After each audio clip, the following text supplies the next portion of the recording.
Greetings, parish orphans and retrogrades. Like many of you, I just watched Erica Kirk's remarkable Charlie Kirk remembrance speech. He's been passed for 2 days, a little over 48 hours, probably 54 hours or so. And his wife, who survives him, made this appearance very suddenly, very soon. I didn't know what was going to happen outside of 2 hours ago. And at first I thought this is remarkable. How is she doing this? What's she going to look like? How's she going to come across? But it was a remarkably touching speech. She delivered something that just hit everybody squarely in their feels. And, I was no different. And there's different parts of the speech that I'm sure most people agreed were particularly poignant, because we're all human beings. When something like the Charlie Kirk assassination happened, it's almost sui generis. I haven't really seen anything else like it. But when hard things happen, and this is one of the worst things I've ever seen, decent people come together. And that res publica, that shared feeling, particularly among Christians, is something that doesn't need to be expressed. It's probably ineffable, but it doesn't need to be expressed much. So I want to commend Erica Kirk on her remarkable speech and her courage to make a public outing. And clearly, I have a high bar. She met that bar and more for she seemed like a wonderful wife, Christian wife that I think truly understood what it is to be the wife of a man in the sense that our Lord gave us at the wedding feast of Cana. So nothing but commendation for what she said. And again, I don't think I'm offering you anything that's novel, or I don't think I could say anything that's particularly unique, because I was just a viewer of that. Like, I've been a spectator for the last 2.5 days. Like all of you, you feel powerless in a way. You're just sitting there spectating, feeling terrible for this good man, a good man on the right, a polite, kindly, sincere man who was murdered in such a brutal, violent manner in front of so many people. And his wife just saw that. I'm still tore up over having seen the up close video of it. Can you imagine what his wife felt like? I never met Charlie Kirk. And phenomenologically, it's just a different experience when you know the person. It's phenomenologically a different experience from knowing the person when you're the other part of their one flesh. So God bless her. All I could think about when I was listening to her speech, and I was getting verklempt when she's talking about the 3-year-old who asked, "Where's daddy?" It hits so close to home. What in the dickens do you tell a 3-year-old? I have a 3-year-old right now. This very, very silly little girl. What would you say? What the hell would you begin to do to explicate to a little 3-year-old mind? Bright.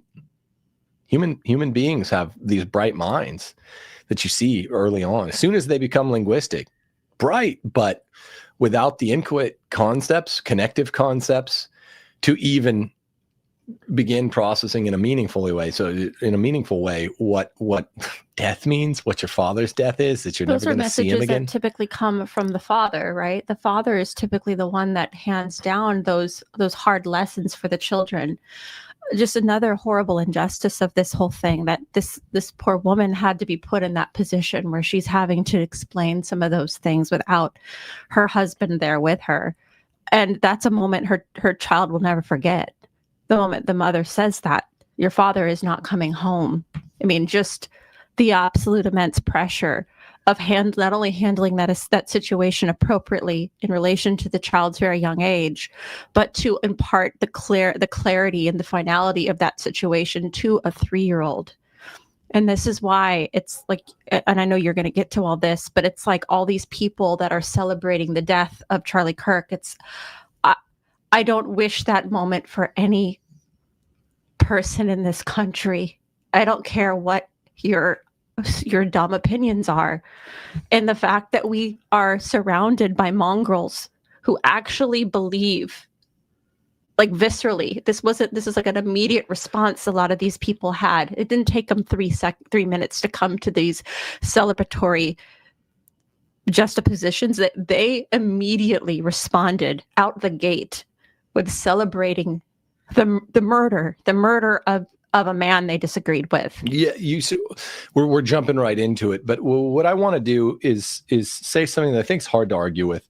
When you see a habituated inclination of mind, and spirit, that so many folks, like I don't know if it's a full 40 to 45% of the country, but so many folks have had vile, murderous responses to the murder of Charlie Kirk. I've heard stories from Catholic schools, Catholic parishes, former places of employment, very, very moderate center-right, center-left places with former co-workers, former friends, they're just saying wicked, vile things that I would say a habituated inclination of mind and spirit can only have been produced by a certain like neurotoxin, an ideological toxicity that was meant to generate a kind of mass psychosis event. I call it bio-Leninism, the normalization of bizarre anti-natural points of view, such that like you watch Erica's speech and you're like, I wasn't friends with Charlie Kirk along the right wing. I considered his views very, very different from mine, very normal. Now, it does sound, I'm hearing from good sources, like he was becoming more Catholic, and that changes your worldview in lots of ways, in a sundry of ways. And that's awesome. And I hope to hear more about this in the future from, people I know who knew behind the scenes. It's something I'm curious about from, Candace Owens's group and her husband and Michael Knowles, who knew Charlie very well and were obviously all Catholics, excited for him to cross the Tiber. I'm not just talking about that. I'm talking about the objectivity of goodness and the cognizable, easy to spot objectivity of goodness for any who have eyes to see and ears to hear, a certain kind of attunement to the natural law. It's the natural law. What things are natural are good, and what things that are natural and good are written on our hearts, as St. Paul says in the Bible. And so it's not too difficult, even in mankind's post-lapsarian fallen state, to course correct. It's not supposed to be, because even though we're concupiscent, after the fall, it changed human nature. God did still give us this chance, or we still should be able to course correct. And that's why the natural law is written on our heart. I'll play it for you. There's a couple tweets. One thing that I'm seeing that's a white pill, based on this premise that goodness is objective. You heard it with the clear goodness of this good wife, Erica Kirk, who was married to clearly a good man, a kind man, and they seem like kind people. And I don't think there's not going to be some crazy, tell-all later that proves that wrong.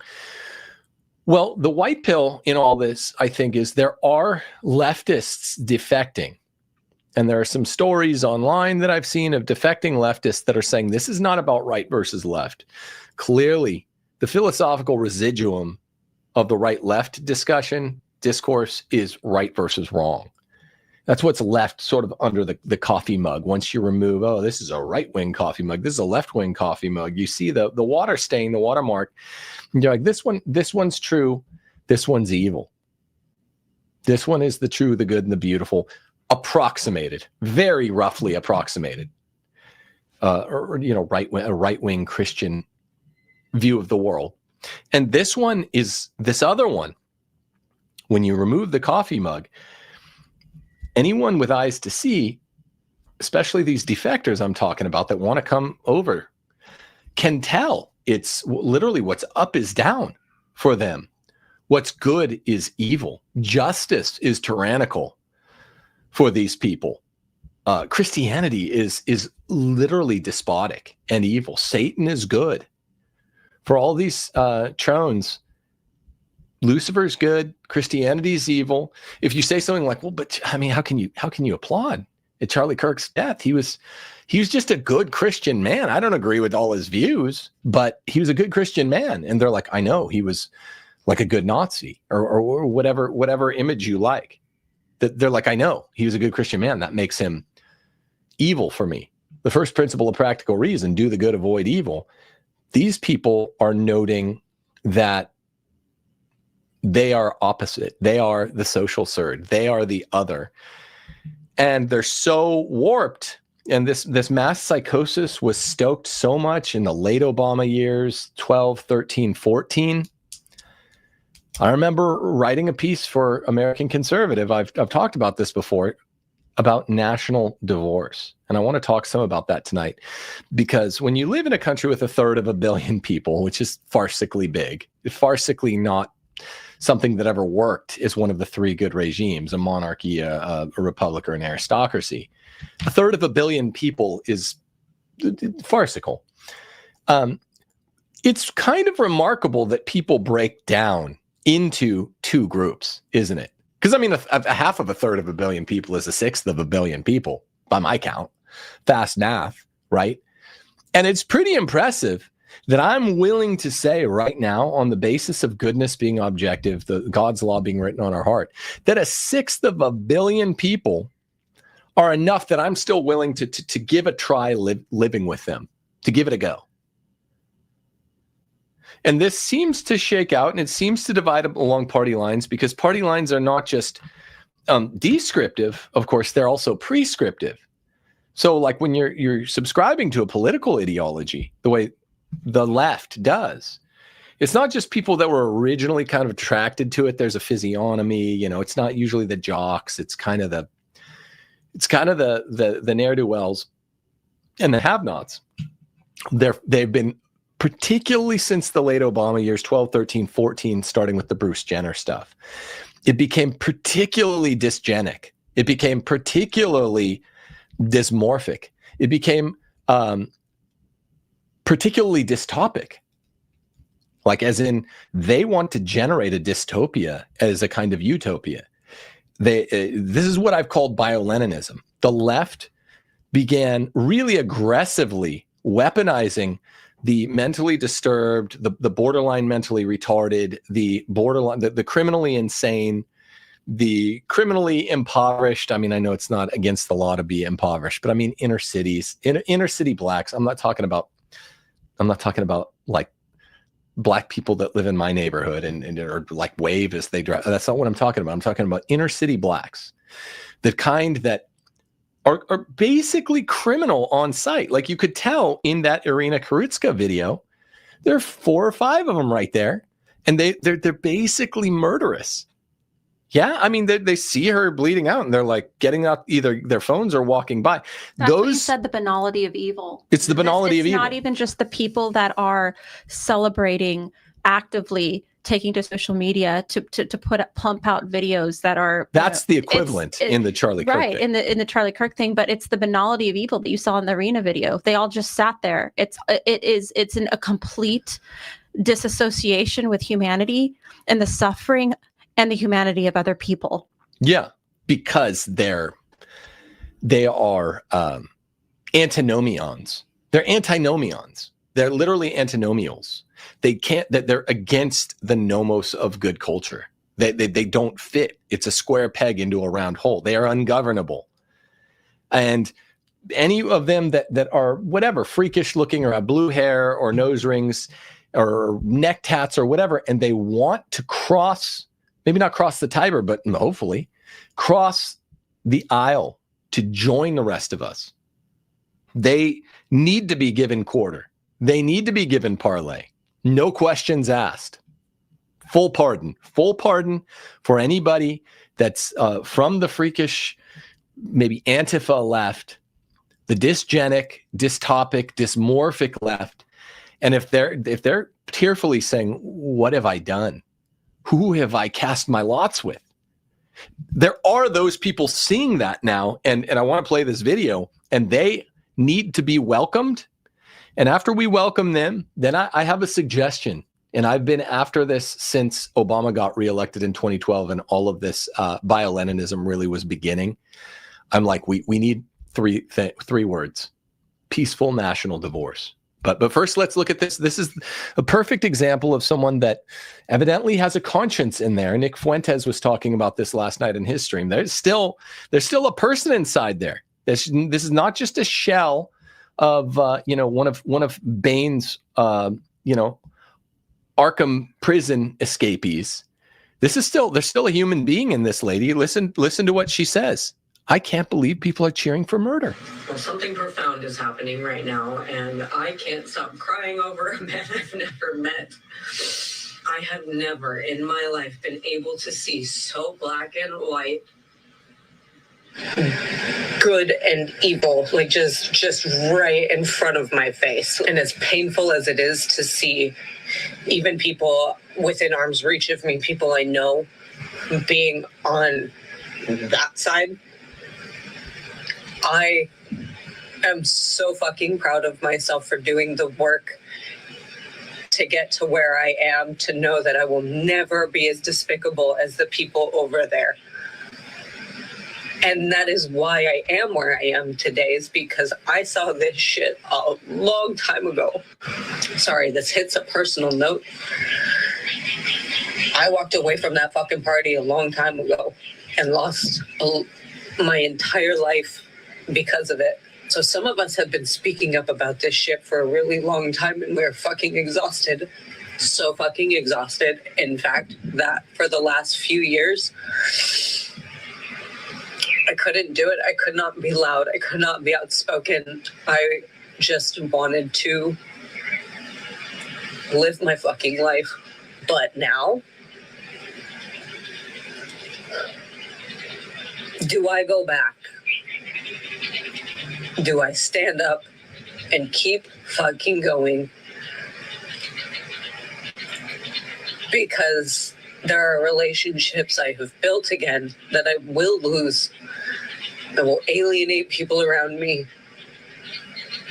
And I know some of you will be like, those people don't belong there anyways, but that tells me you've never actually been alone.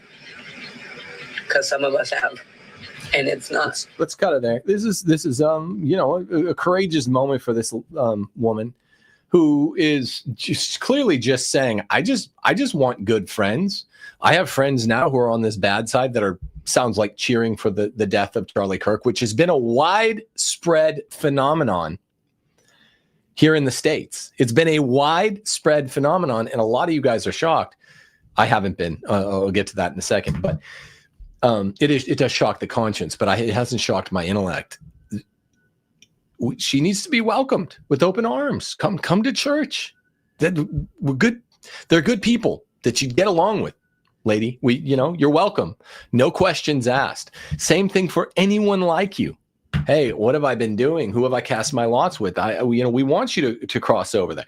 Now, let's be subjective for half a moment. I've been talking about objective morality and the spotability, the cognizability of true good, like Erica Kirk's speech, true love for a man that this lady has, Erica. I'm going to be subjective for a second. One thing that I want you all to see that I think you're missing, that you've missed over the last 2.5 days, I haven't heard anybody else saying it, is try for 45 seconds now to see things their way. The dysgenic, dystopic left, the people that are cheering for Charlie to have his neck blasted out. It's so god awful and horrible. You can't even articulate it. But see it their way for 45 seconds. Bear with me. I'm not a subjectivist. This is going somewhere. Not a relativist. But their poster boy is St. George Floyd. Stands for everything that's opposite. The modus of their connection to him is opposite from ours. Our connection with Charlie Kirk, who's kind of the guy whose face, we might be painting on murals of on street corners soon. The nature of their connection to him is different. The means by which they relate to him is different. But still, take it for what it is. Emblems are emblems for a reason. George Floyd is their guy. Charlie Kirk suddenly didn't know it would be this way. If I had just seen this a week ago, I'd have been like, what? Charlie Kirk is suddenly ours. And by ours, I just mean Christians who have consciences and are capable of loving Jesus and each other, however imperfectly. Well, think about the parody. Think about the comedy here. If they ask, oh, well, aren't you tore up about George Floyd? With total justification, because I'm not being subjective for long. The 45 seconds are up. Now I'm back to objective. Well, yeah, you might have said something like, well, he had that coming to him. I mean, it was a fentanyl overdose. He's nearly killed a pregnant mother. He's tons of arrests, and he was resisting arrest again. You know, he kind of had it coming to him. Well, that's what they're saying about Charlie Kirk. I'm not saying be subjective about which set of norms ought to be normative. Of course, it's ours. There's one city on a hill. There's one truth. There's one love. Not a shout out to Bob Marley. There's one truth and one love. That's the one that Christians describe. But if they don't have that, or if they've reversed the first principle of practical reason, and up is down, black is white, justice is tyranny, tyranny is justice for them, then I guess it sounds as bad that I'm like, well, George Floyd had coming to him what came. And they're saying the same thing about Charlie Kirk. You're like, but dude, he was a good Christian man. He lived his life by Christian principles. They're like, I know, he's evil. So if roughly half the country sees it this way, and it's turned out over the last 2 days that roughly half the country does see it this way. I want to highlight a few tweets in a second. Yeah, there are all kinds of murderous tweets that are celebrating Charlie Kirk's death. I'm hearing about ex-workers, ex-friends, Catholic communities with leftists saying this stuff. It's just left. It's not the extreme left, as Joel Webbin did a tweet recently. It's just the left. If you subscribe to the left, you're probably saying something like this. Just to illustrate your point about why we cannot share a country with people, I'm going to read this for people who watch on podcasts. There's a tweet on Twitter. Charlie Kirk's daughter is going to grow up without a father who thinks women should keep their rapist's baby. And there's a GIF of a woman crying and smiling and clapping. And that tweet alone, just this one tweet, has 585,000 likes. These are the people we're sharing America with. Yeah, there can't be any love lost with folks like this. 585,000. That's just on Twitter. Now, a lot of these might be bots, but the fact of the matter is, you and you and you and you and I and Steph and everyone we know have talked to people, lots of people over the last few days that were like, well, I knew this guy was kind of a lefty, but he's refusing to condemn this.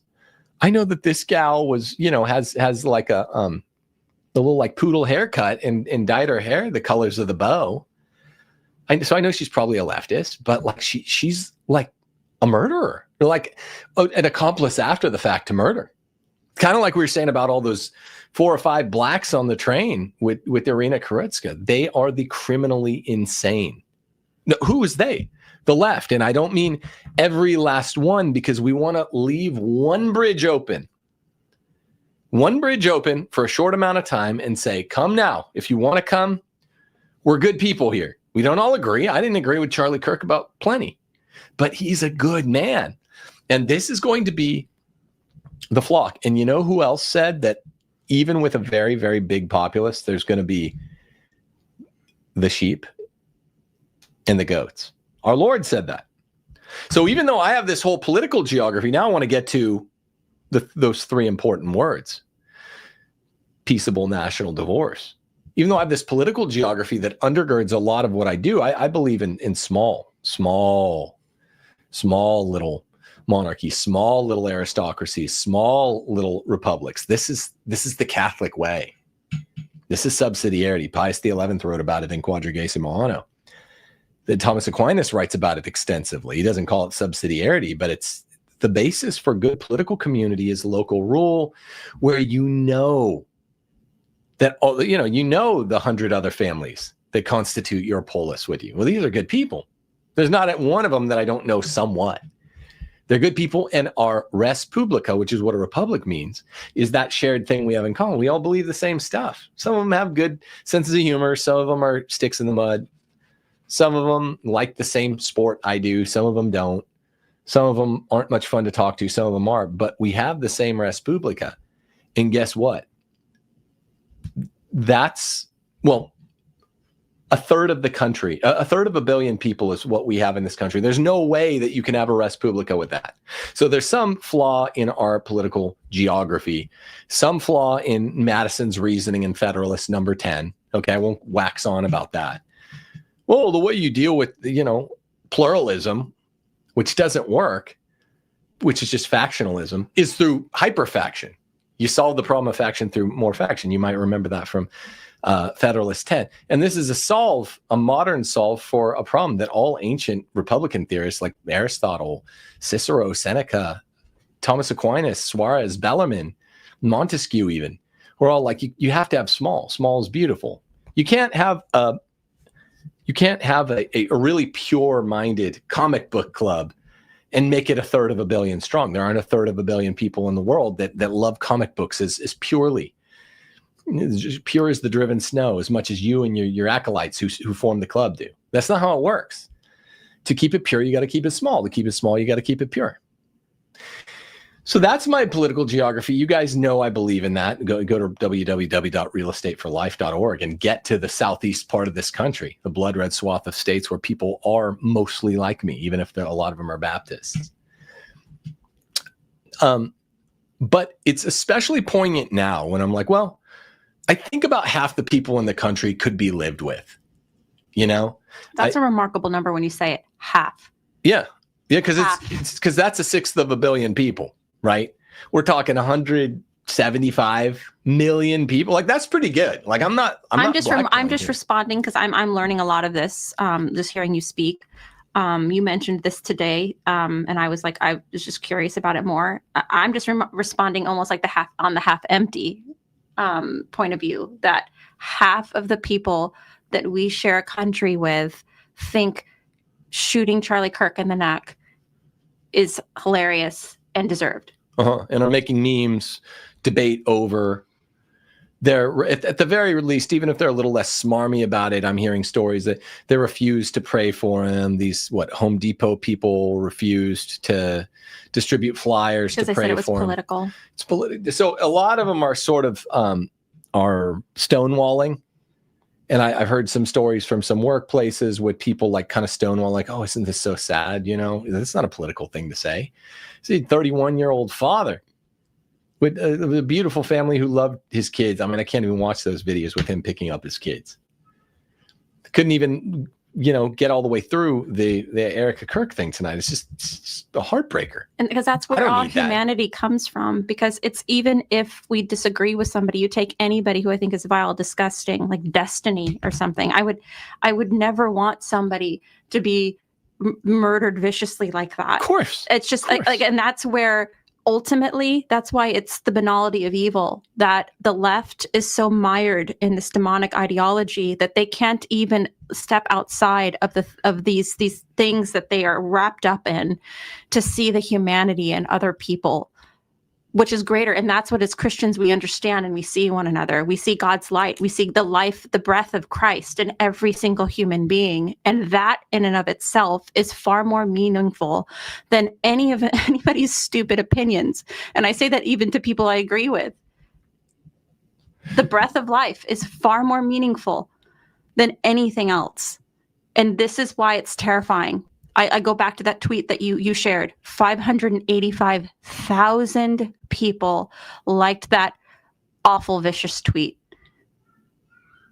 Yeah, and lots like it. So what's the solution? Again, full quarter given to anybody who wants to defect now. Come on. And to the people that stay on that side, you have our prayers and our well-wishing. And I say we erect a national wall. And not just a national wall, but I say after that, Godspeed, 3 words: peaceful national divorce. There is no love lost between people. That you can't have a country with people that want to kill you and drink your blood. You can't have a country with people that think up is down and down is up. And that if I say, well, but Charlie was a good Christian man, they're like, I know he was a good Christian. He needs to die. You can't have a country like that, people. You can't do it. And if you do think you can do it, then you're flying in the face of all of this country's most Christian founders who all said you need a moral Christian citizenry or you can't do America. We want to try this big Federalist 10 experiment, this big Federalist 10 Madisonian Hamiltonian thing, which, I don't like. I like each state is its own republic. I like Malta. I like the Swiss cantons. I like Little Venice. I like the republics that lasted over 1,000 years because they were small. But I'm an American, so I'm willing to be a part of this American experiment, but it has failed because it's 1/3 of a billion people large and pluralism doesn't work. Okay, so let's try a 6th, right? Peaceful, fully peaceful, 100% peaceful, not a shot fired, peaceful national divorce. Who's going to object? Their values are strictly antithetical and antipathetic to ours, and vice versa. Who would object to this? We do have somebody objecting in chat, and they're saying that they say this is a terrible idea because we ought not to give them an inch of our land. Just silly. Okay, so they keep shooting up your schools. So they keep shooting people in the throat. So they keep gumming up the political process, which, by the way, when you muck up the political process, do you know what you do? You can't hone in on the truth. The way that the political process works is, see, if we had a bunch of people where Charlie Kirk is I don't want to call him a leftist because that's disrespectful, but he's a Republican moderate. So if he's the farthest left in our country, totally would have been welcome in my country. He's a good Christian man. And I'm along the far right. And we're having it, then all of a sudden, we're having real political badness. We're having real political discourse. We're actually getting at truth. You guys are all jaded and you think, oh, politics isn't about truth. Politics is literally the thing for which Aristotle wrote the Ethics as a preface. Politics matter, real politic. Politics are, Thomas Aquinas says, a natural political community, not some synthetic community that doesn't matter. So if you have people that are like you and you filter out the bad, then all of a sudden the political process works. The most important principal reason why it's bad to have Che Guevara is the leftist candidate, Gavin Newsom, people that think death cults are good, that abortion is good, they're on the left, then we can never make any progress. We can never make any headway because on the right, when the spectrum is this big, you're like, oh, I guess we got a guy who believes that like cannibalism is wrong, the right winger. Instead, if we zoomed in on the right and we said, okay, now this is the new boundary. Now all of a sudden we don't have to settle for a political candidate just because his candidacy is based on anti-cannibalism. But there are better reasons there are more pressing, well, not better reasons, that's the best reason. But there are more pressing, exigent reasons of expediency and safety. The same day Charlie Kirk was horribly, horribly assassinated, there was another school shooting. You have these insane drones that can go in any school, grammar, middle, high, or college, and just shoot it up. This is what the idea of like a gated neighborhood is, like this is what we're talking about. And unfortunately, many conservatives out there have been brainwashed by the boomer generation to think that, and ironically, that government and legislation and all these things are going to solve all of our problems for us. But that's the problem. When you infiltrate the voting base with these psychopaths that are watering down sensible people who are voters, we're not going to get anywhere. You guys aren't understanding. If legislation is what needs to change, and we have half the country is murderously insane, voting and legislation and our representatives are not going to get us out of this problem. And we're getting worse, by the way. This ideological divide and the vicious murderousness and demonic influence on the left particularly is getting far worse, far more violent. Well, try it yourself. Charlie Kirk might not have had, in my view, the best right-wing ideas, but he was really good at being civil and going into the lion's den and being kind to his opponents, and they shot him for it. They fucking shot him for it. Okay? You're not going to do better than Charlie Kirk at civility of discourse. I'm not. You know, I like some of my nuanced right-wing ideas a lot more than Charlie's, but he's really good and skillful at keeping his cool. And like, I don't get mad, but I might get haughty. He didn't get any of that. Charlie was one of the best at being friendly to these people, and they shot him for it. He went to the lion's den of those ideas. And this is another thing that we talk about all the time, like going to college, all these sorts of things. Like he went into the lion's den of these ideas and tried to engage them on their turf. Yeah, I would say that's important. It's also important to mark this distinction. Like, you're never going to get 1/3 of a billion people to be Christian. Like our Lord said this as a first principle of evangelical colonization, of evangelizing. He said, if the people in that town don't hear you, kick the dust from your sandals and move to the next town. They're lost. Okay? They're lost. That doesn't mean hey, maybe they can turn it around at some point. I don't know. Think of all those people that scorned us in Corinth.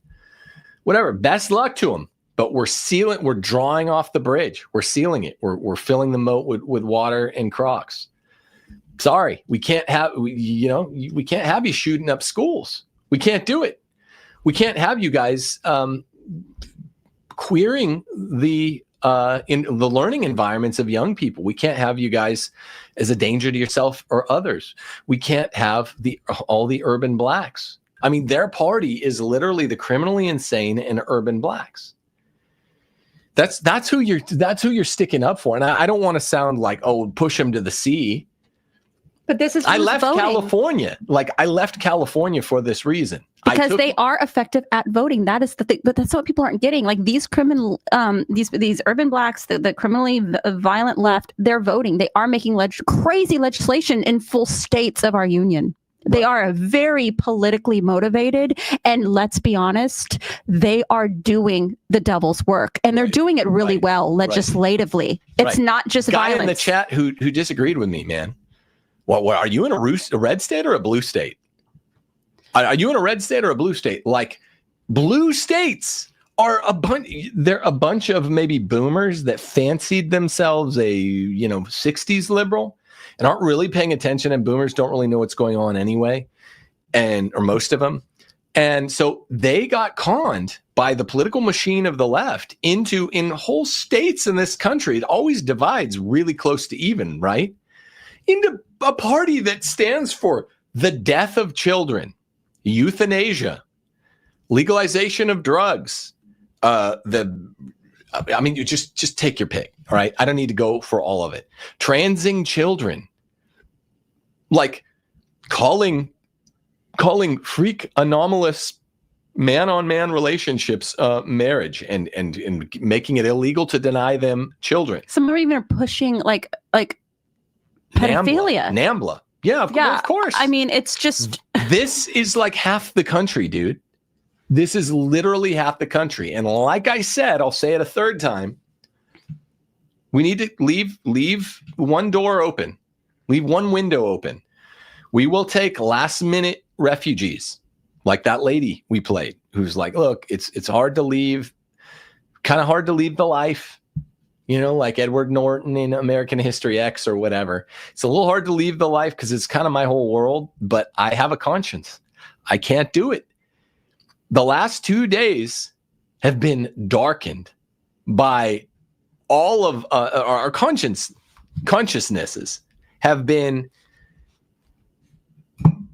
invaded by social media, casual work talks, casual secondhand, offhand remarks, hearsay.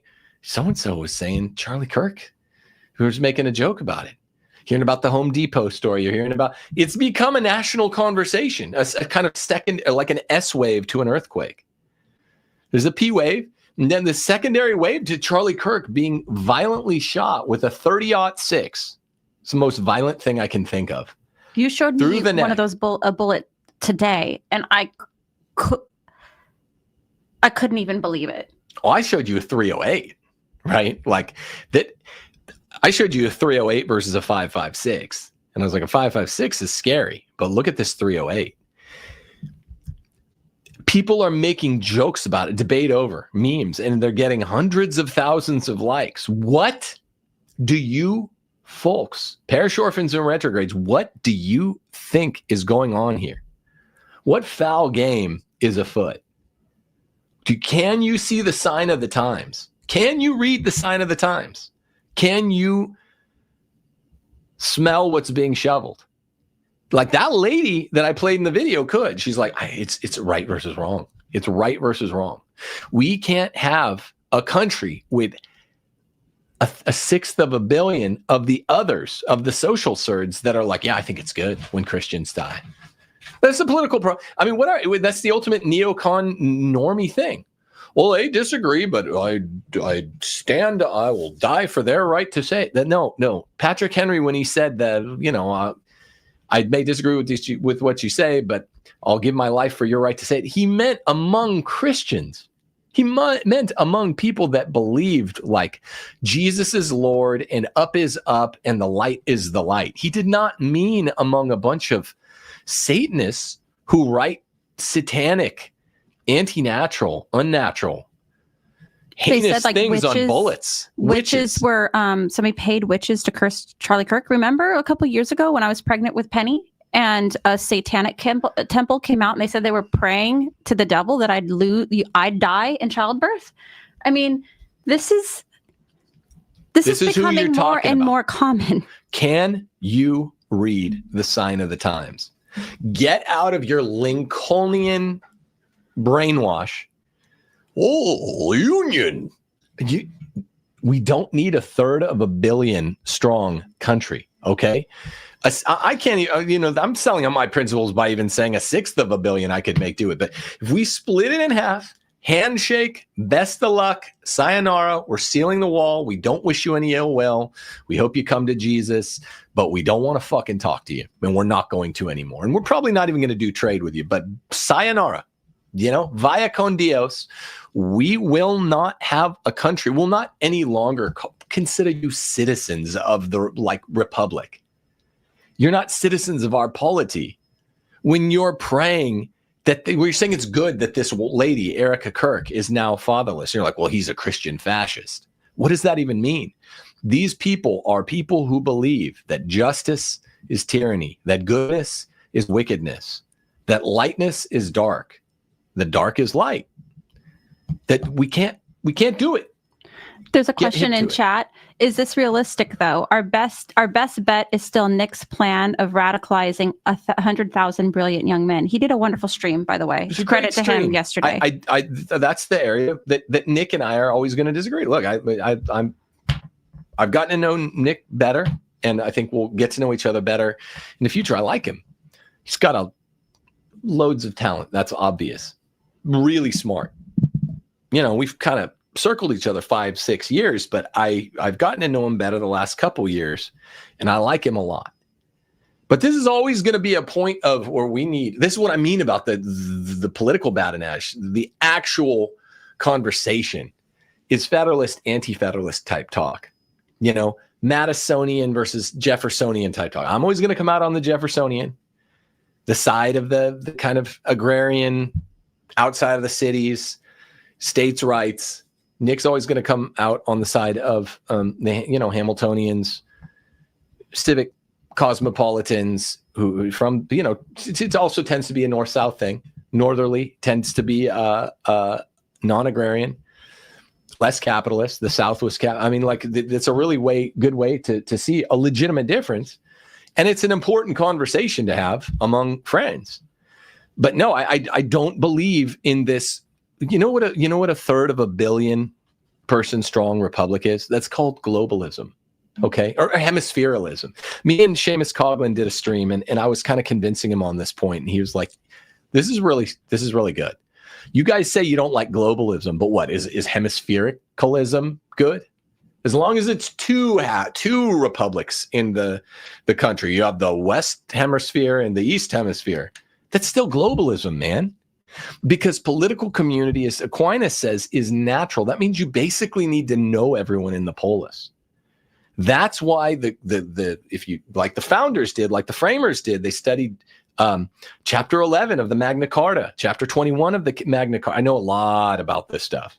Okay, they were citing Venice, which lasted 1,200 years, the Swiss cantons, little republics, which lasted 900 years, ancient England, the ancient English Constitution, written so much about by Bernard Bailyn. Excellent, excellent, excellent work, Bernard Bailyn.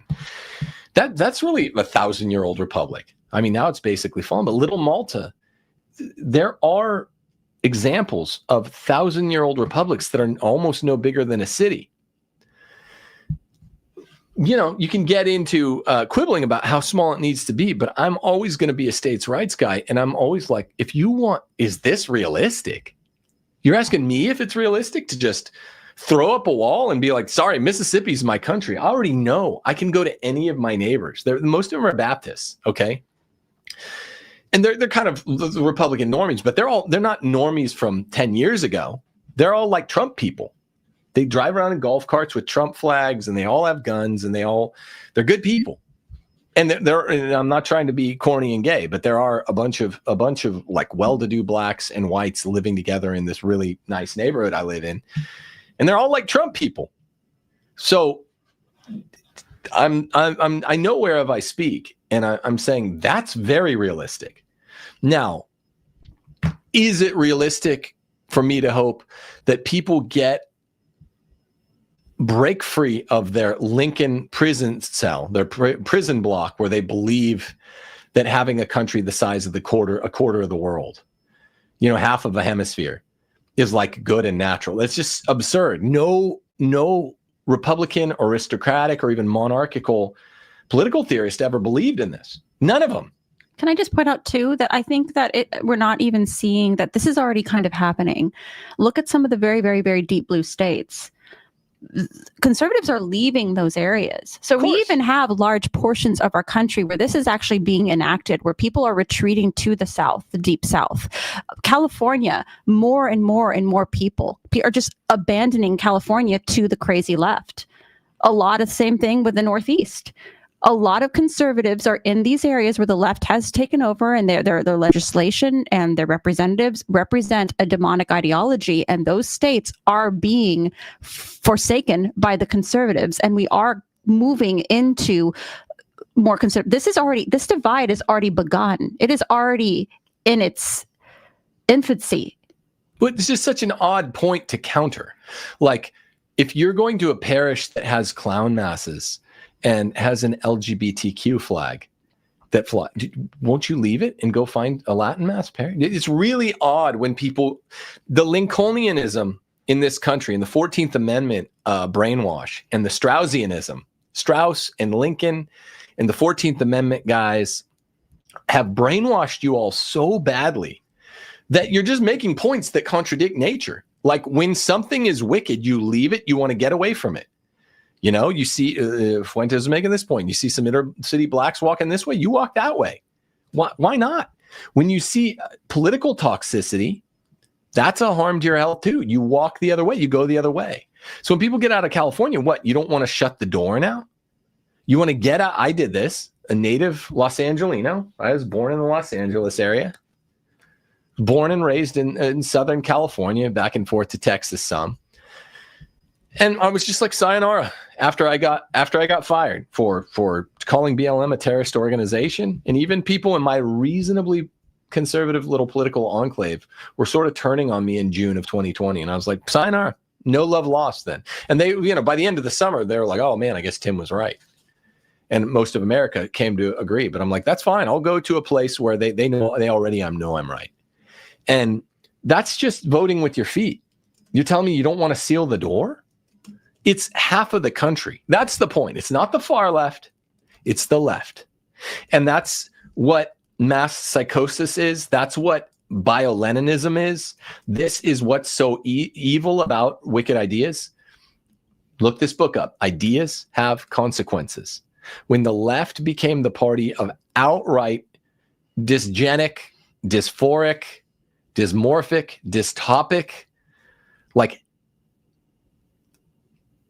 I don't know, hatred of humanity, misanthropy. That's what they were Hatred of celebrating. God and hatred of humanity. That's what they look wasn't like how they look. It wasn't Charlie Kirk in specific. They were celebrating the death of an idea of someone who holds views that they hate. It could have been anybody, and it will be anybody. They will do that for the next guy and the next guy and the next guy. They will, like Nick Fuentes said, it's so true. They will never stop hating you. Right. So I would just add to that speech. I'd say I think this is what the note that speech needed. Great talk. But okay, so for the one, I agree. Welcome with open arms the refugees, like the lady. That's why I played the video. I agree that much. But what next? They're not going to sort themselves. The Lord is our judge. He's the model. He'll come and he'll separate the sheep from the goats. Yeah. But until then, if we want to have a country, I'm talking a real country. I'm talking a real country where we actually believe somewhat in the political process. It's a joke now. You know, it's the swamp. That's because it's like, there's like a guy like Thomas Massey that I agree with, maybe in the Congress, the one guy that doesn't have like an Israel handler. And then a bunch of goofball, evil, smiling Republicans that act like a little bit, not so convincingly, like they're kind of conservative. And then the left is just this party of Bane in Arkham prison and weaponizing the crazies, breaking them out of their straitjackets, arming them with sabers and telling them the address of their political opponents. And for the ones that they don't arm with the address of their political opponents, they're just saying, go for anyone that looks like him or quacks like him. That's what they're doing. And the political process is like that fundamentally because pluralism doesn't work. And pluralism requires huge land masses. This is a Soviet Russian idea. When you break it down, you're like, let's get people only like me. And we live by this. You got fired in 2020. You released a tweet right when BLM started. It was at the beginning of the peak of its popularity. And we learned that we don't fit in California. Our neighbors and the people around us do not share our ideals. And the reason we knew that is because you got fired from being a department chairman at a Catholic school. And we were quite literally run out of the state of California because our ideology and the things that we stand for and believe in do not fit there. So you know this, and we have lived this. Yeah, shake the dust from your sandals, friends, and move on to the next town and stop with the Lincoln rhetoric. I know it's powerful brainwash, powerful brain rot, but it's wrong. It's unnatural. Who makes the call in a ball game? The ref that's right there with his eyes on the line? Were you out of bounds? Were you not out of bounds? Or the ref across the court? You know, what do you do if you want to take your wife out? You have to get a babysitter to come sit with the little kids. You can't just call them from across town at a restaurant. You can't be governed from across 3,000 miles by people who don't understand your people. There are 50 peoples of the United States, not one. Dude, they don't understand your people. They don't understand your region. They don't understand your climate. They don't understand your vegetation or crops. They don't understand your way of life outside of, you know, what the erstwhile, well, there's one political respublica, but that's not a real thing anymore. That's not a real thing. Because if that were a real thing, then there would be no one or just fringe weirdos clapping at Charlie Kirk's death. And there were weirdos, but they weren't fringe. There was basically, it appears to be roughly half the country. And in real time. Not the radical left, but the left. And people that were there. Right? Yeah. They saw people who were actually standing in attendance and saw that vicious scene. Their visceral, immediate response was cheering. One black guy got up and stole some of Charlie's hats and started throwing them out mockingly while his blood was fresh on that podium. That's a murderer. This is who because honestly, when you mentioned that to me earlier today, when you said, oh, we just have to have a peaceful national divorce, part of me, in my ignorance and my visceral response to that was, we can't give them this ground. This is our country. We can't do this. And you were like, you did. You laughed. You were like, that's so silly. It already is happening. Do you think Portland, Oregon is our ground? Detroit? Do you think Washington, D.C., that there's like 10% voting Republicans in Fairfax County? Do you think Los Angeles is our ground anymore? Right? It's like my birthplace. Okay. I was born in Los Angeles. All my relatives live there. I know the valley backwards and forwards. Thousand Oaks is where I was actually born. Orange County. I have relatives. I know East LA. You know, I have so many fond memories in Los Angeles growing up. Randy's Donuts, you know, Westminster. Mogo's Westwood. there in the valley. Mogo's in the valley. I split my chin there, and I split my chin at the Galleria and went to Mogo's afterwards. I was at Mogo's with my Italian side of the family eating Mongolian barbecue in the valley. Los Angelinos will know what I'm talking about, particularly if you're San Fernando Valleyites. There's parts of LA I still love. I cherish a lot of the memories, you know. Was living in Westwood when I was 20. So great, so fun, so much that's wholesome, even about LA. But that's gone now. And when I returned there 1 year, the last time I've been to California was 1 year after I moved here. It's like 4 years ago. Even in the year I'd been gone, it was all the more unrecognizable. So it's not your ground. Don't LARP. Oh, we can't give it to People them. are saying in chat, stay and fight. But here's the thing, man. Here's the thing. I'm not trying to like cop a tough guy attitude, but I've fought. I've been in not like hundreds of fights. I've been in like 10 fights. All right. I've been in fights with urban blacks. I've been in fights with frat boys. I've been in real fights. Most people that I've noticed that say stay and fight have never thrown a punch in their life. It doesn't work. That's not how the political process works. Stay and fight, bro. Like at some point, you just say, okay, well, that's what, I mean, Charlie Kirk he was better than you at going into their domain and fighting. And their domain is pretty much all universities, aside from maybe like 15 Catholic colleges on the Cardinal Newman Guide. He was better at it than you are. I can guarantee you. This is how he made a living doing that, a very nice living doing this. He was not only in a good way, glib at it, skillful at it, sleek, had the right aerodynamics for it, but it also was just had the right temperament. He's gifted by God, but he could go in there and keep his cool. So I'm sure you'd acknowledge, okay, so he was good at being in the lion's den. Look what happened. Like, look what happens when a girl who loves America comes over here from a war zone, a war-torn Ukraine, and just tries to use, well, it's public transit. You can use it in Europe. You can get on the little metro in Rome at 10 p.m. and you're not going to get destroyed. They don't have the same kind of ermine blacks we do in American cities. It's just a thing here. It's a bad term there. It's an aspect of bio-Leninism they just don't have over there. So it's very naive to be like, stay and fight. Well, the people that stay and fight, actually fight, lose everything or lose a lot or get, it's a little bit like the Proud Boys thing. In some sense, it's like, hey, this is kind of cool. It doesn't really work because our side, we have values. I've been in big fights. I've thrown overhand right.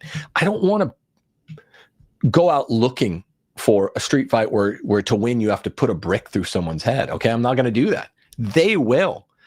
So it's just dumb. You're agreeing to, for one thing, most people that say stay and fight are not actually like former Proud Boys or Charlie Kirk debate. It's like champs. Suburban boomers who just like think that staying and fighting just means like going to like a Knights of Columbus meeting on a Wednesday and voting Republican on a Saturday. Yeah, with like your fat belly.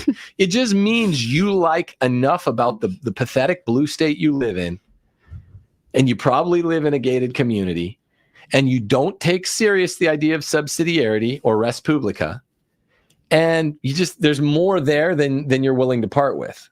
That's all it means. Like I can read through that because I have lots of friends and family that wanted to stay in California, and I just, sorry, it's hot air. It's not, no one's buying what you're selling. Stay and fight is the worst joke that I've heard this side of the decade. No one means it. And it's fine if you're a single man, but if you have a family and a wife and children that you're responsible for, that's irresponsible. Can we speak about that? It's just irresponsible. The government, it's not the government's job to protect your women and your children. It's your job. Waiting around for the government to step in and send the National Guard into your city because things are so bad. If you keep your family there, it's your fault. You need to protect your family. This is the problem, is that we've gotten this mentality that the government, and it's really strange coming from conservatives, that legislation and government and the president and everybody is going to protect your family for you. I understand people might have very strong ties to the places that they grew up or their ancestors grew up, but we're in a new age and a new day. And it has become more and more apparent that women should not be out accompanied in major cities, or really anywhere, honestly. This is something that we are saying. And then we get all these boomer suburban guys that are saying things like, well, my wife should be able to go out. My children should be able to go to these colleges. Well, guess what, idiot? They can't. Are we learning that yet? Yeah, it's a whole other thing, like whether or not women should be out in public. My daughter ought to be able to take a run at night, and it's like, I mean, she's a girl. I'm just talking about the violence that we're seeing everywhere, even like on college in Utah and in freaking Utah. Yeah, and that is the problem right now. Also with the heterogeneity of having, full faith in credit between the states is like this dysgenic neurotoxin of whatever you want to call it, just leftism. It does transfer automatically, and it transfers like through the DNA. So it doesn't matter. You can be in Utah, you can be in Mississippi, and if you're at a public university, it's like an automatic portal system. Until we get it out, we get a harder divide between blue states and red states, like a real political divide, like different countries. They're always going to have, through the system of, national TV's died a little bit because of the internet, but TV and movies, the university system, having a national public schooling system they basically all use the same playbook. They're infecting the kids' minds from preschool to grad school in all 50 states until we kind of disconnect. But I mean, for right now, let it be a cultural thing. Whether or not you think it's realistic, like a geographical, like you're saying, even without an actual physical wall, even just cultural. Well, yeah, culturally, vote with your feet. That's why I always try to get people to get here. Go to www.realestateforlife.org, and someone good will help you get to blood red swath of states here where people are actually decent. There aren't people around me saying that stuff, but I mean, let it be a cultural thing where it just, I saw that tweet and I said three words: national political, peaceable political divorce. I'll put it back up on the screen. For again, I see the brainwash can be told on because you want to cede land to demons. No thank. You're not tough, man. Like, you're not okay. You go ride the light rail then in Charlotte. Are you part of the Guardian Angels? Remember the group, the Guardian Angels, that would ride New York subways in the 80s before Giuliani and like kick the shit out of people that were trying to, like, okay, if you were like from the Beat It video and you were one of the Guardian Angels and you had kept like a 30-pound chain on your shoulder and you had like a crew that was ready to hit some, pipe hitting boys. That's cool. I don't think a lot of those guys are in my audience. It would be kind of cool if they were. In my head. Yeah. I don't think that's what you mean. So these guys on Twitter, they're like, you want to cede the ground? We're going to keep all 50 states, bro. It's like, you probably live in a suburb. And honestly, let's look at how things are. You guys are all of you who's saying that you're staying and fight, you're doing a terrible job. You're losing. You're losing terribly. Stay and lose. That's all you're saying. I'm saying, and for those that people, I have a lot of groypers in my audience. There's a lot of overlap. There's a lot of overlap between Nick's message and mine. There's some disagreement, but not about the politically incorrect stuff, about Hamilton Jefferson stuff. But that's a friendly disagreement that needs to be had. That's brain trust stuff. But for the groypers that are out there listening, they're like, well, this parts in some ways from what we heard Nick say. Well, consider this. If you think that in, 8 years now, Nick Fuentes will be old enough to run for president, because I think that's when he turns 35, and that's your hope and dream. Great. Where is that more realistic?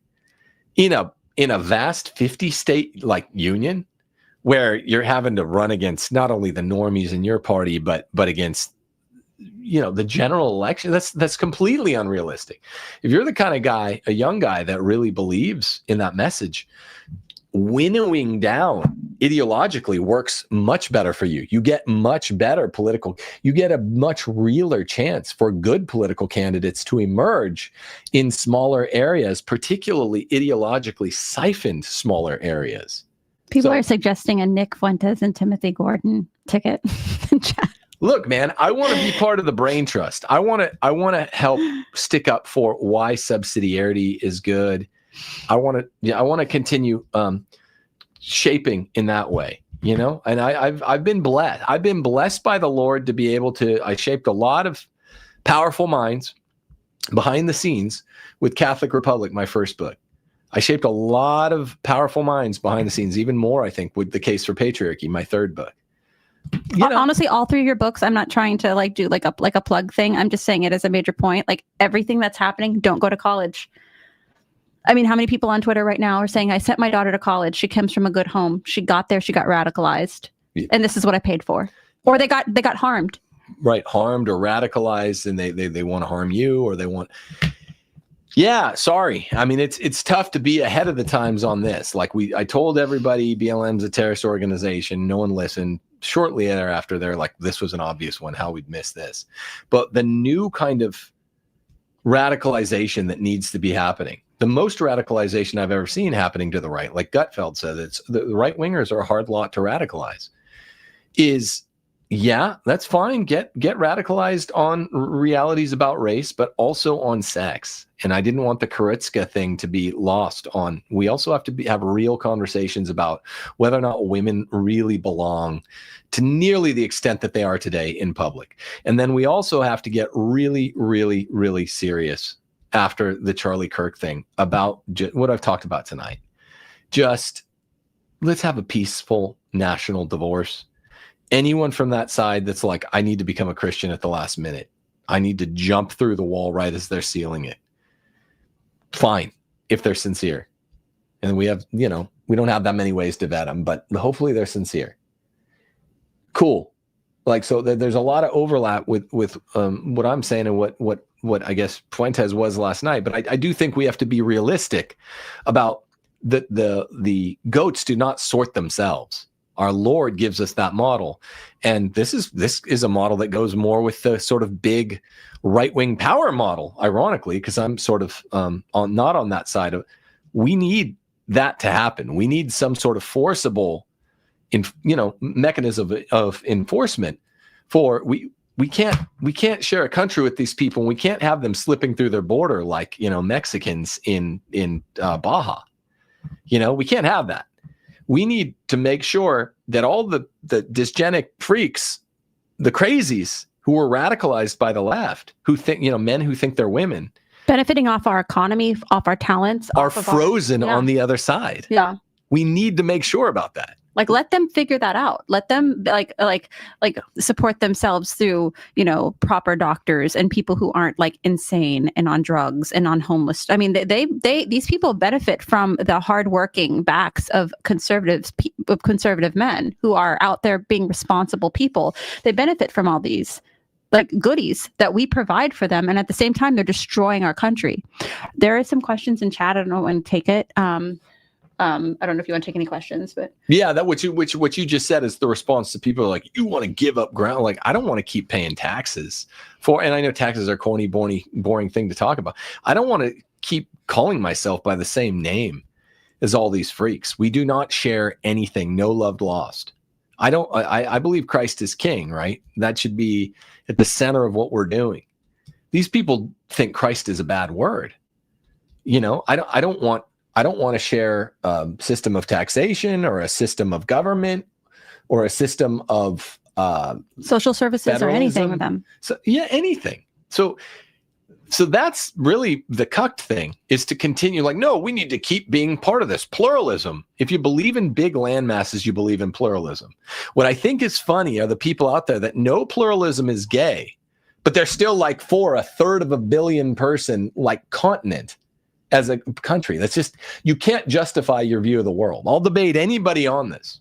If you believe in a big landmass, then you have to be a pluralist, because there aren't a third of a billion people that are like the right sort to have a country with, that are like best friend material. Are there a third of a billion people out there that are best friend material? Your countrymen are supposed to all be at least best friend material, even if you're not actually best friends. They should all be in the running. Okay, that's a joke. If you believe pluralism's gay, you got to get the right political geography to go along with it. Smaller is beautiful. Challenge in chat. There's no such thing as a peaceful national divorce, dude. How would this happen? Explain it. I mean, can you, when you're typing, can you not say dude? Because you're retarded. I'm not going to take your question seriously if you say, this is called sloganeering. Okay. Peace, you know, we want it. Of course, I always want it peaceful, but I don't believe in divorce between a man and a woman. Because what God put together, and let no man put asunder. But politically, right? I believe that Lincolnianism is a Marxist sham, and yeah, I want it peaceful. I don't know. That's the. I mean, the most important thing is like people need to vote with their feet and get to red states first and get super duper majorities. Okay, and this has happened over the last 5 or 10 years. We're about to lose Texas. Anyway. We are losing Texas. Like Texas is becoming more purple. We need to becoming more purple, but I'm talking about the southeast of this country is getting more red, and it's very red.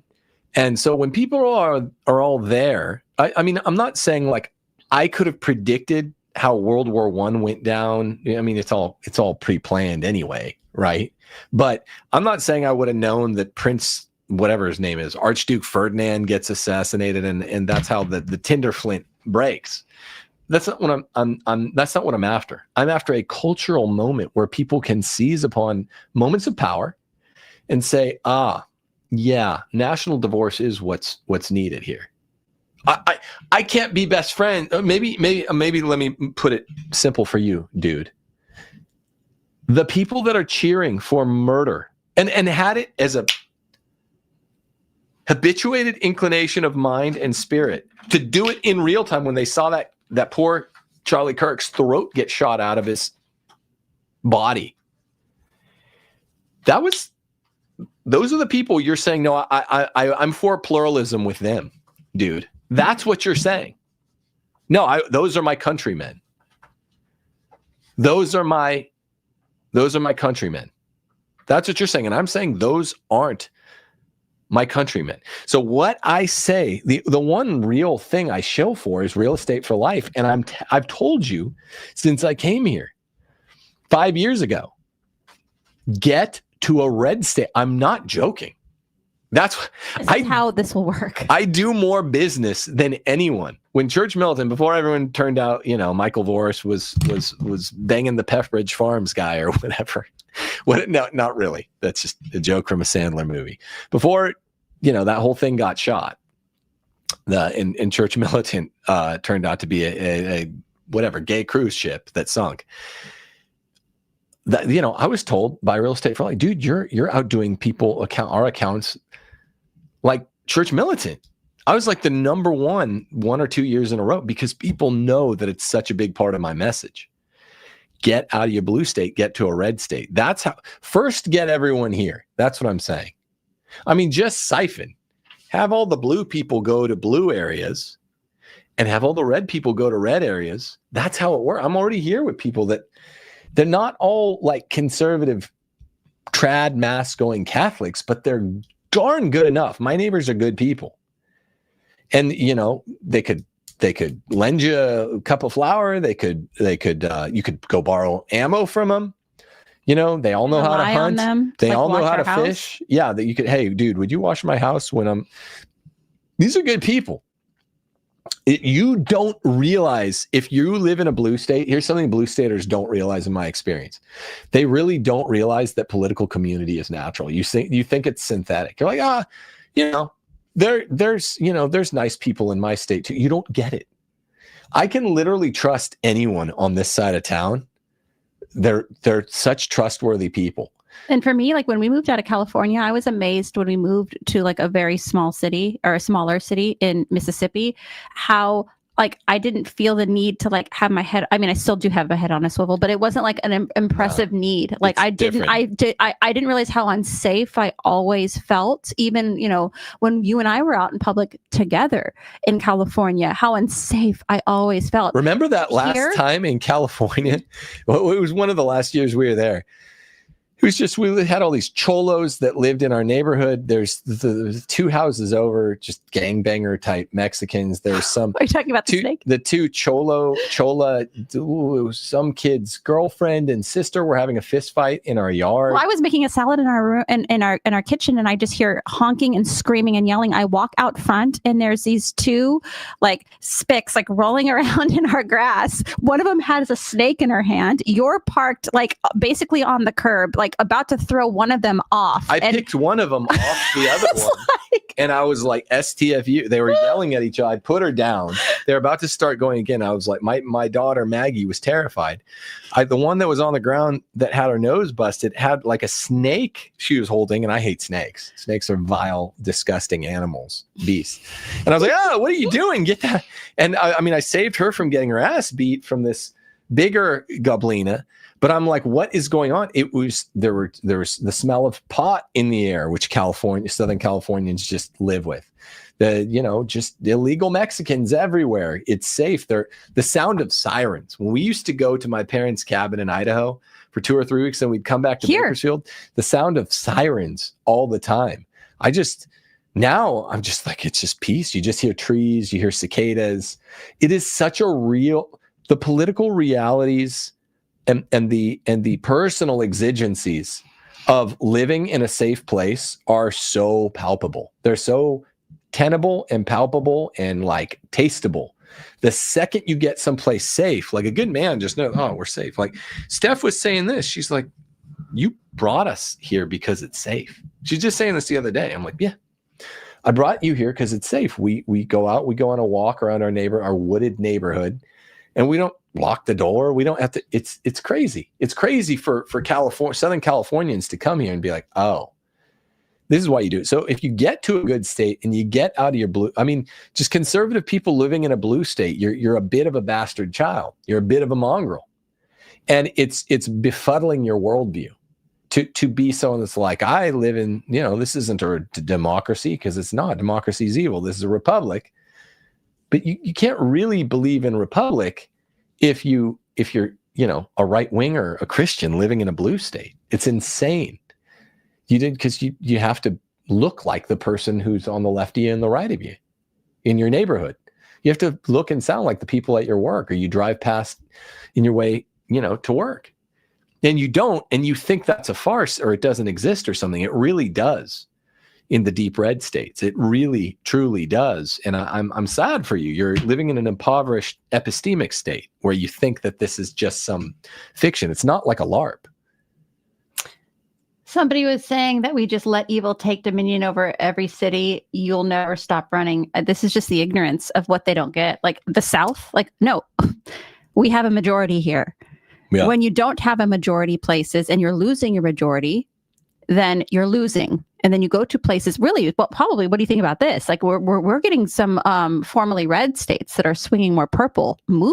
Conservatives move back to those places, tip the scales back over and take back over Texas and some of the other states that are becoming more purple because of the left that's gaining ground there. It comes down to manly principles. You don't understand. The people that say this are people that haven't thrown a punch, haven't been in a fight, are not big imposing dudes, don't have a crew of guys that they've ever been at arms with, probably weren't in the military, probably didn't do.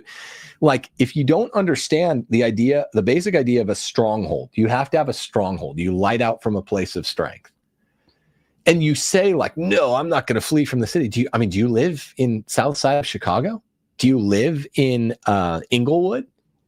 Do you walk freely down the streets of Inglewood? Are you Batman? It's such a lark. They think they're Batman. these guys, they're like, nah. Are you one of these Batman pretenders? Like, you don't go in the dangerous black parts of your city. You assiduously avoid them. You don't go south of 8 Mile. So what are you talking about? It's an insane reality, and it's just, let's get these bad ideas out. See, your ideas don't hold water. These ideas do. You believe in pluralism. It comes down to, if you believe that, hey, we need every city to stay in the union, this Marxist Lincolnian idea of we need to keep it all, we need this whole quarter of the globe, then you believe in pluralism. No, we need to keep the blue-haired, lip-ringed freaks who are saying they want to drink Charlie Kirk's blood. We need them to be part of a new political consensus. What the fuck are you talking about? Go to the next town and shake the dust from your sandals. Those are our Lord's words of subsidiarity. It's squarely against the bygone, mythic, never held water in the first place political reality that you're describing, the failed idea of Lincoln and the 14th Amendment. It doesn't work, and it never did, and you don't live by those words, and you're not staying in fighting, and you're staying in losing in these political blue states, and you cower in fear, or you just have a gated neighborhood that might be good for another generation or two. And even the gated neighborhoods eventually fall. That's the story of Southern California. When we moved into our neighborhood over in Bakersfield, it was that part of the neighborhood that we moved into originally was the better part of the neighborhood. It wasn't gated, but it wasn't gated out. There were white people. That was the better part of Bakersfield. And then slowly, like, we had like homeless encampments, like right outside our door, so it's just. In 8 years of living in renting that one house, and it was not it wasn't a fancy neighborhood, but it was safe.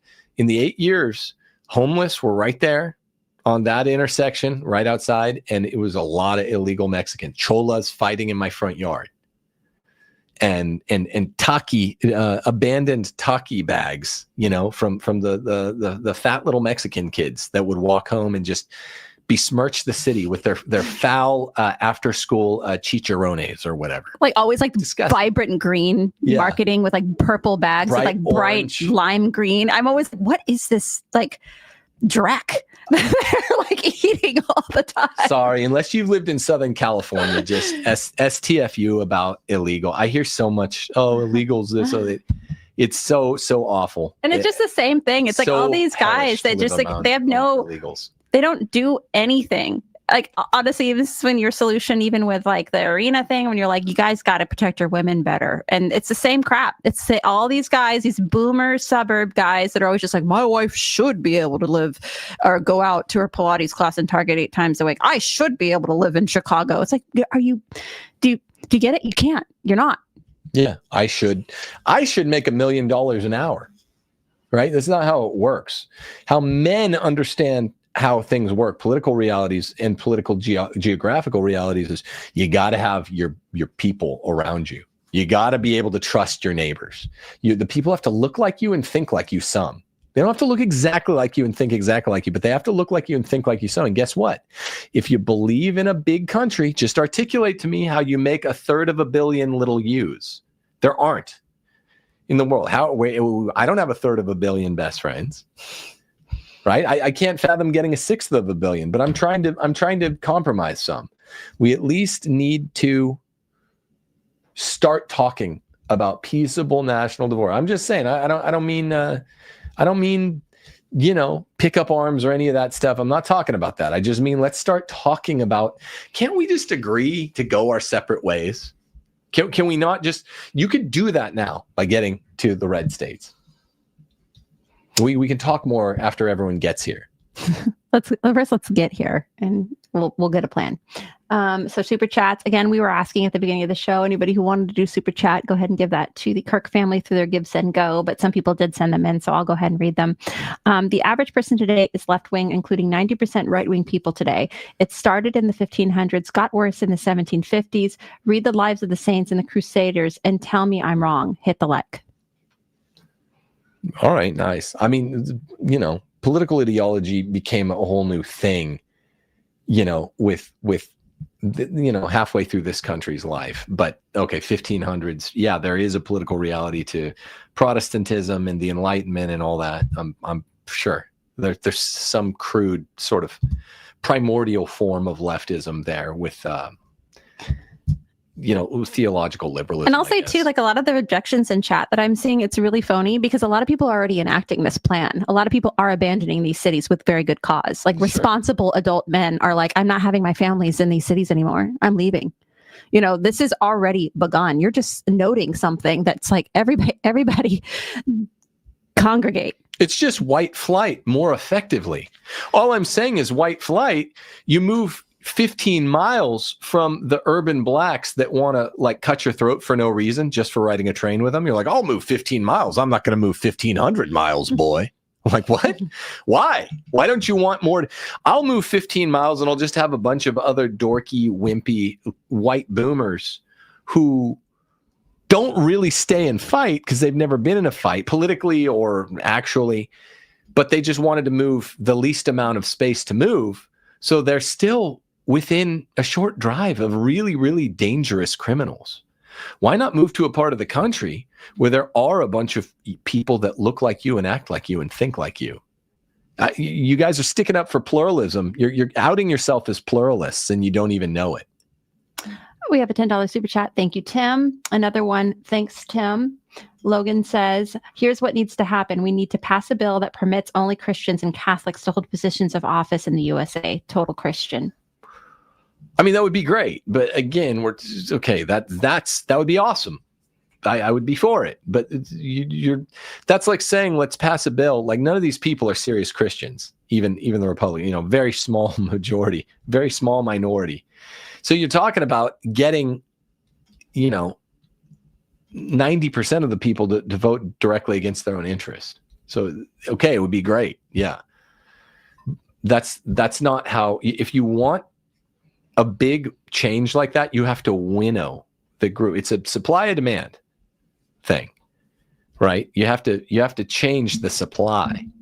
You can't change the demand for ideas like ours when you have the same amount. Now, if you cut it in half and you cut it in half according to, let's take the most right-wing Christian people, now you're getting somewhere.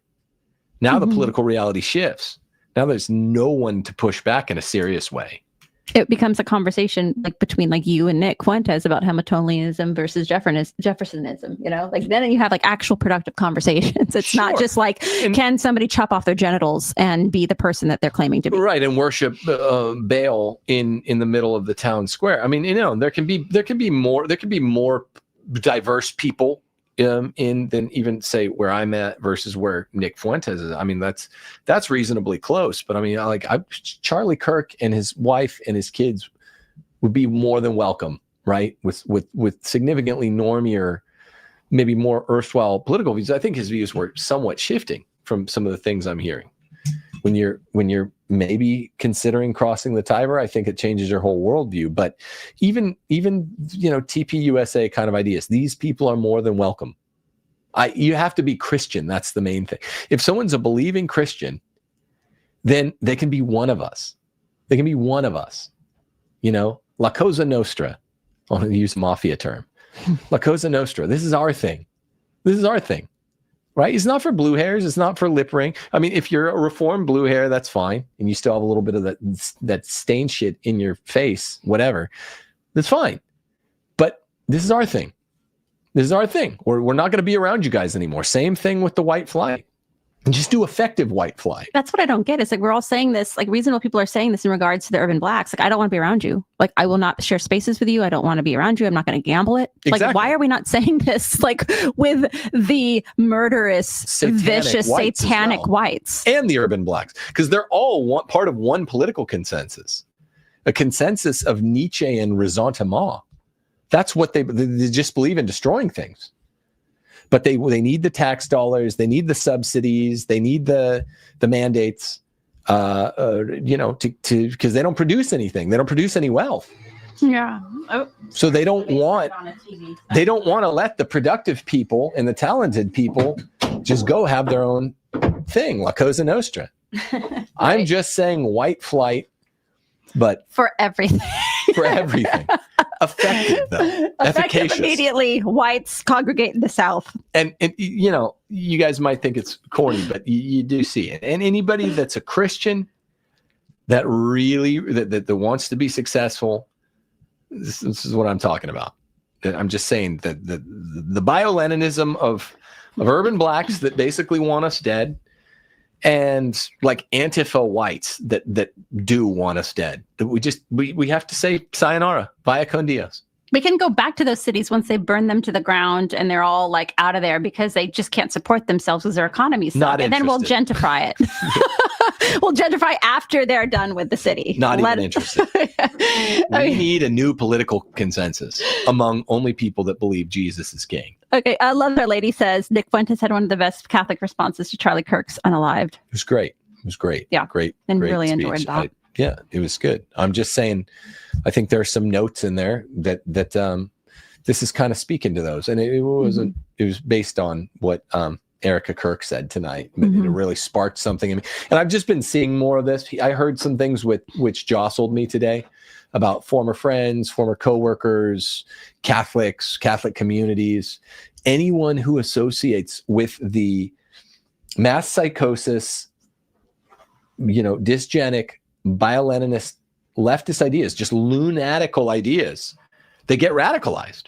And that inclines and habituates their will and their intellect in a certain direction so that they're even having real-time responses that are like, not CIA planned like Reggie Jackson and Naked Gun, but almost that way because it's a habituated inclination of mind. That's what you saw. You see someone get murdered, which probably a lot of those people hadn't.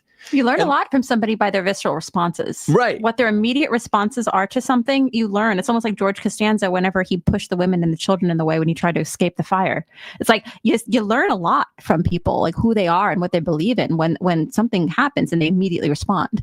And we learned that today about nearly half of our American citizens. Yeah. It's not the radical left. It's the left, guys. And open arms for any people that are getting religion from the left, getting conscience now. They're welcome. And I don't want harm for the far left, but they want harm for us. And I'm not gonna pretend we can have a new political consensus with them. Very charitable to refer super chats to the Kirk family, but I wanted to give to the Gordon family when you lost your job. Same week, I lost my wife to cancer and couldn't pull the trigger. God bless. That's very nice. God bless your wife. Thank you. God bless you. The repose of your wife's soul will pray for her, a convert. Logan said, it's impossible for everyone to hold the same beliefs. What needs to happen is to make it impossible for those people to never hold positions of power. It's just so hard because in places like California, that's what they do. That's their state. Like they have states, they have full states where it's like even strongholds of conservatism, like Bakersfield, California. Very many people that city is mostly conservative. I would say most of the littler cities in California are conservative, but California is the left's playground. Because all the cities are blue in America, right? And especially in California. But I mean. Yeah, this wasn't supposed to be a whole show on that. This is something that needs to be introduced into the suite of ideas when right wingers are being radicalized. At least just let's have an intelligent discussion about, okay, why not discuss as one of the competing ideas peaceful national divorce. That needs to be one of the ideas. That needs to be something that's getting injected in. What are the virtues of it, right? It needs to be one of the ideas. As people are in this it's a moment of power where they're considering new things. Conservatives are willing to consider me radicalized. I'm willing to look at the world in a slightly new way, because in a slightly more radically conservative way. this has to be one of the ideas at the forefront, one of the 5 or something, at least to consider a peaceful national divorce. We can't drive these people into the sea, right? Like, who was it? Ahmadinejad used to talk that way about, I mean, that it starts sounding Middle East, counter and contra. Obviously, and we aren't going to commit violence against them. Right. Like, we're obviously, we want these people have a right to live. They're wrong. They're very evil, very violent people. I mean, obviously, the criminals that act on that will be incarcerated and dealt with. But for the most of them that are just clapping on Twitter that Charlie Kirk got murdered, it's, they have a right to life, those people. We don't want violence back at those people who aren't, committing violence themselves. They're celebrating it. But what do we do with them? I've never been seriously concerned about counter violence from the right. I see. I haven't, though. I mean, like, I don't think that's a serious threat. Right. The threat is if we keep this big 50-state mongrel, the way which will probably happen, right? There's going to be more of these school shootings. There's going to be more of these Charlie Kirk type incidents. There's going to be more random violence on soft targets because ideas have consequences. And the left is getting more and more and more radical at its core. The Overton window is always shifting left, which is why I'm not willing to say that the ones just clapping for Charlie Kirk getting shot in the throat or taking the time to make memes laughing about it don't have a couple drops of murderous blood in them. They do. And that's what I'm saying.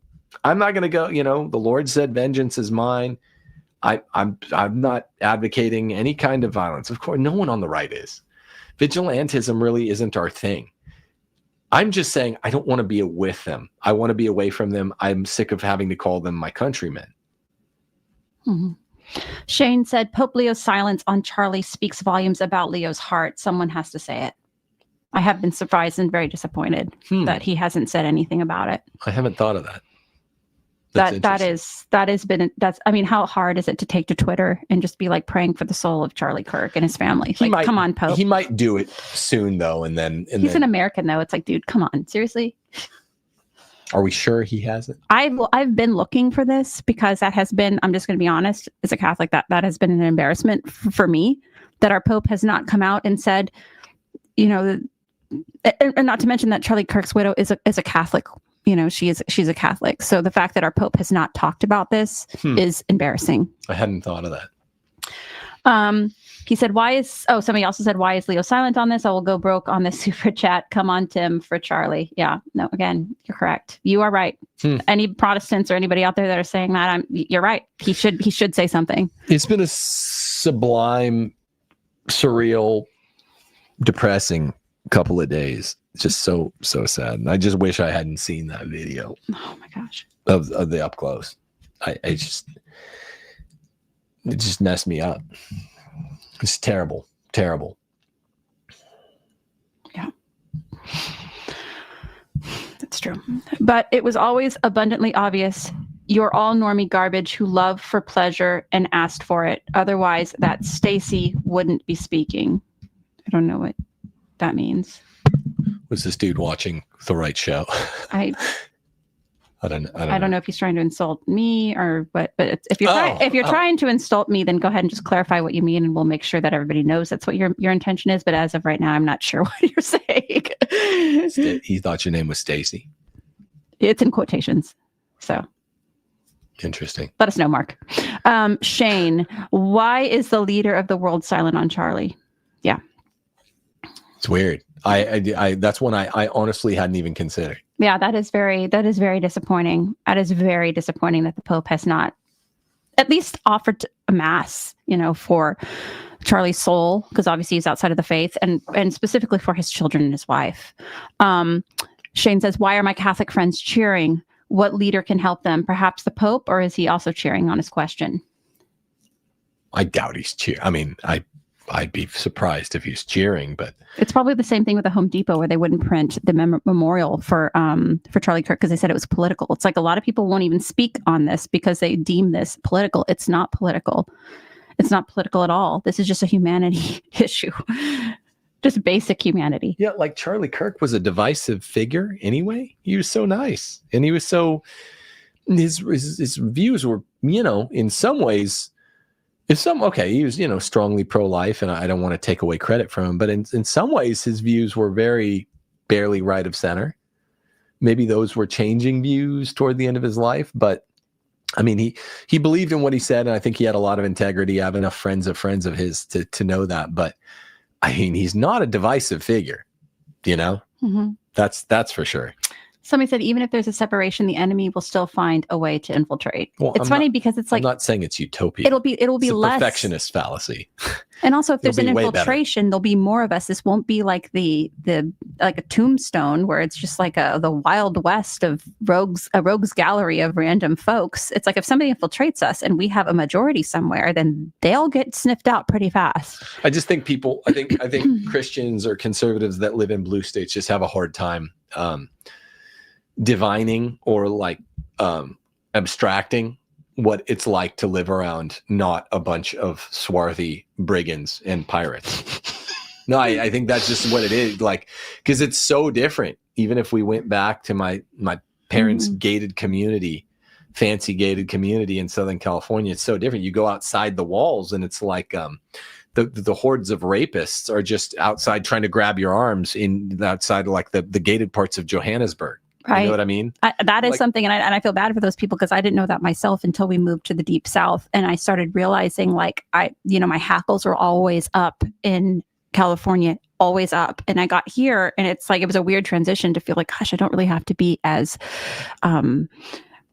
diligent on this. It is a weird thing. You don't realize that until you get out of those areas. Mark says, congregate in mass so they can nuke you. No. What? I think he's saying that if we all congregate in one area, they can take us out. Oh, nuke. Oh. Yeah, nuke. I'm sorry, nuke you. Yeah. Yeah. Woman moment. No.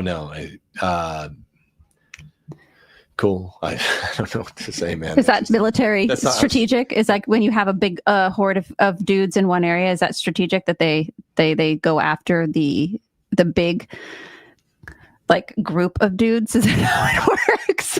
I don't even know what the fuck that guy's talking about. No, it's just like you need strongholds. You need strongholds. This is combat 101. I thought there was something in military tactics where guys like stick together on something, but maybe I'm wrong.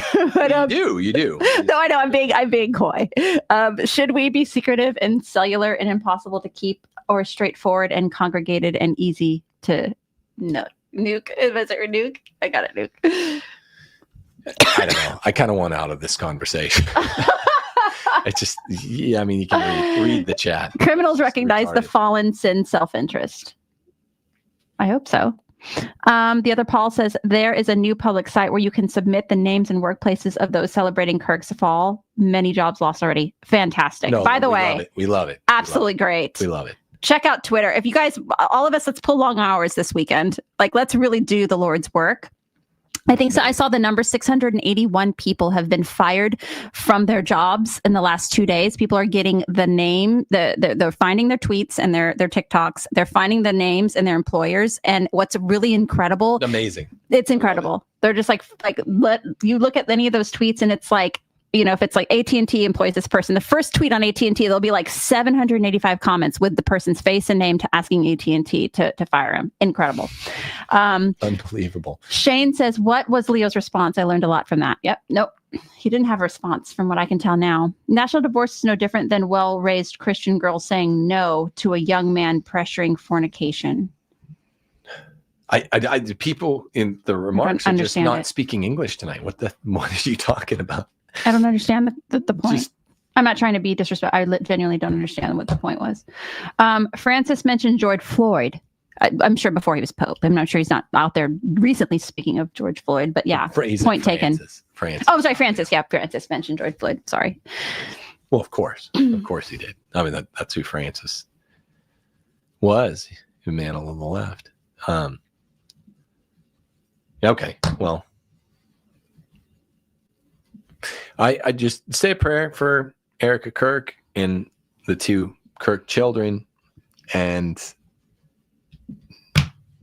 pray that this country has a peaceful solution that's both peaceable and an actual solution. To half the people are like the inmates at Arkham Prison, except they're outside the walls. what's the solution to that? I don't, it's got to be peaceful, right? But people have woken up and they've seen, these 5 like blacks on the train that basically let Irina just bleed to death. And then you have more than 5. You have 45% of the country that seems to be just horrible monsters, making horrible, awful jokes.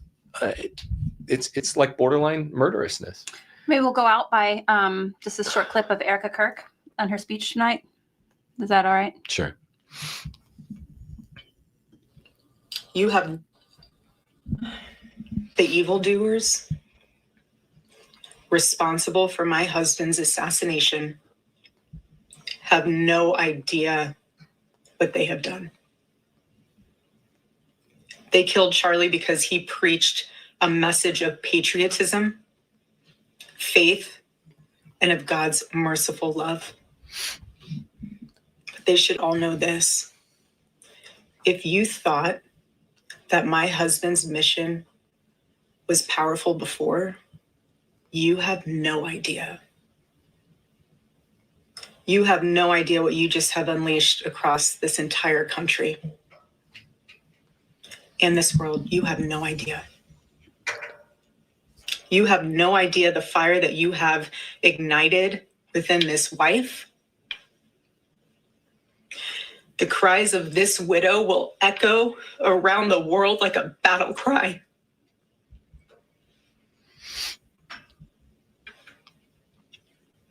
To everyone listening tonight across America, the movement my husband built will not die. It won't. I refuse to let that happen. It will not die. All of us will refuse to let that happen. No one will ever forget my husband's name, and I will make sure of it.